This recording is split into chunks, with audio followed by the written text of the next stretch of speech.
எதிர்கால நலனிற்காக அனைவரும் இன்று முடிவெடுக்கின்றார்கள்.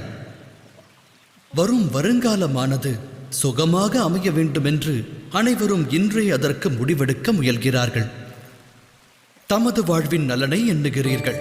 அவ்வாறு எடுக்கும் முடிவில் அடுத்தவருடைய நலனும் அடங்கியிருக்கும் அல்லவா? தனது வாழ்வினில் வசந்தத்தை உருவாக்க ஒருவர் முடிவெடுப்பதற்கு அனைத்து அதிகாரமும் உள்ளது. அது தவறில்லை. ஆனால் நிகழவிருப்பதை யார் அறிவார்? ஒருவரால் கற்பனை கொள்ள மட்டுமே இயலும்.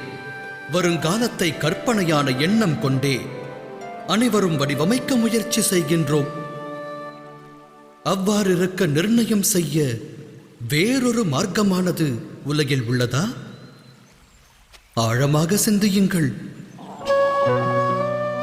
அனைத்து சுகங்களுக்கும் ஆதாரம் தர்மமே. அது மனிதரின் இதயத்தில் வியாபித்திருக்க வேண்டும்.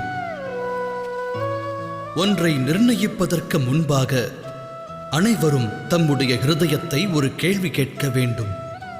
நிர்ணயமானது சுயநல எண்ணம் கொண்டதா, தர்ம எண்ணம் கொண்டதா என்ற கேள்வி அவசியமாகிறது. வருங்கால முடிவானது தர்ம எண்ணம் கொண்டு எடுக்கப்படுமேயானால் ஆனந்தம் கரைபுரண்டோடும் அல்லவா? சிந்தித்து செயலாற்றுங்கள்.